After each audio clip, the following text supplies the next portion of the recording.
Hello, art parents. Welcome to February. I'm a little bit froggy, so just bear with me. We've got a really fun artist for this month.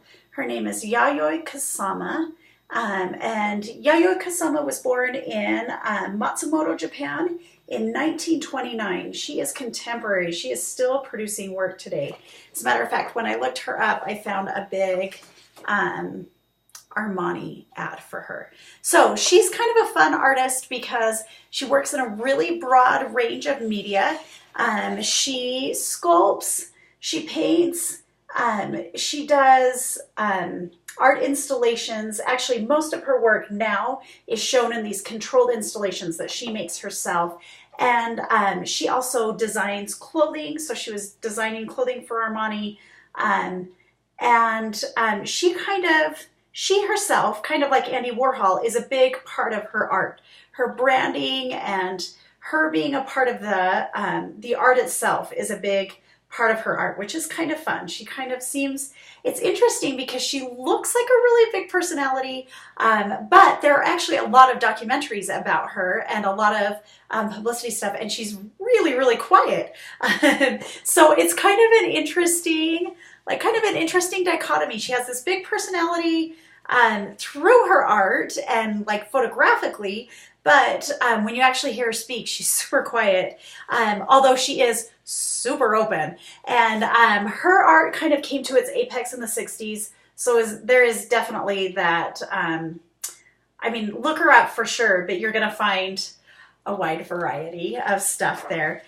She's very open about her own life. She's struggled with severe anxiety. She actually lives, I guess, I don't know if she's made a donation or what, but she lives in like a private wing of a mental hospital in Tokyo, Japan. So that is where she lives and has a studio and works full time. And then she kind of travels and does things from there. But she talks about her very crippling anxiety attacks. And to her, that is represented by polka dots, by the circles. So you see those a lot in her life. She's done several, like hundreds of these infinity net paintings. So lots of these little circles joined together. And it's really, actually, it's pretty cool if you search her on YouTube to watch her just like super methodically sit down and work on a canvas. And she works really large, really big canvases. And just watch her like go to work doing these. She doesn't really sketch stuff out before she just like starts painting, and it all just kind of flows out. It's really pretty cool to watch. She was a surrealist for a while. She's kind of like transcended through about 5 different art movements, which is pretty cool. I guess maybe drugs didn't do her in. I don't know. Don't say that to the kids. That's just for parents. But she feels that pumpkins represent a good human form, and she especially identifies with pumpkins. And looking at her sitting by that pumpkin, I don't know, she kind of does, like, there is a little bit of, they do kind of seem similar, right? So she grew up in a very conservative, very traditional Japanese household. She lived through World War II, and actually was sent at age 13 to go work in a factory where she sewed parachutes for Japanese soldiers. And she like lived there and worked, and her parents wanted her to make a good marriage, which she never did. She actually is estranged from her family because they weren't supportive of her art. So she just knew art was what she wanted to do, followed that. It came to the US in the 50s and totally like exploded. Just the right vision for the right time. And she was definitely in that. She was also in the pop culture movement, or the pop art movement with Andy Warhol, which kind of makes sense. You see that especially in her work in the 60s. So she also did a lot of during the 60s and 70s, a lot of performance art. She'd go set up demonstrations, anti-war demonstrations in really high-profile places in New York and Washington, and a lot of it involved like nudity. Like they just strip down and she'd paint these polka dots over herself and her assistants, and then they'd do various things to show the, I don't know, their protest for the war. But really super creative artist. And I think it's pretty amazing that she's really embraced, like it sounds like she had a pretty rough childhood. And like I say, I mean, she talks very frankly about just the severe anxiety that she's dealt with her whole life. She talks about it like sitting beside her and how she's embraced that as part of who she is and part of what gives her her vision for her art.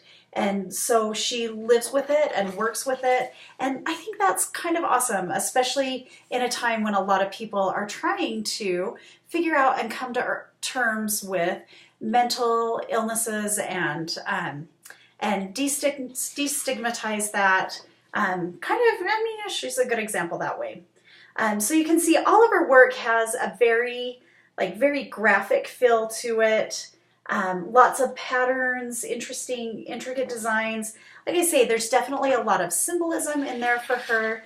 But then her more modern work, she's shown in installations. So she'll sculpt the pumpkins, paint the paintings, and then she sets up how they're shown. And she uses mirrors a lot. So you can kind of tell this is in a dark room with mirrors, and the pumpkins give off the glow. And you can it's cool if you look her up online, and you can see people wander around through these installations and how it kind of just gives you this like infinite surrounded by all these pumpkins or polka dots or, you know, whatever. There's one where she does a mirrored box in a polka dot room that's really brightly lit. All her colors are really bright. And then you stick your head into the mirrored box and you can see the pumpkin installation. So it's just really, really cool, really creative lady. So inspired by her, this month we're going to do multimedia collage. And I've got cardstock in various colors for the kids. And we'll use pastels to kind of draw what you want. And what I want you to do is just tell them, like, say, I'm going to show you what we have for you to use. And while I'm showing you, I want you to think about what you want to make. What would look cool with some fabric on it or some buttons. So we've got lots of fabric scraps to use. And I was just kind of showing how I first I drew out what I wanted.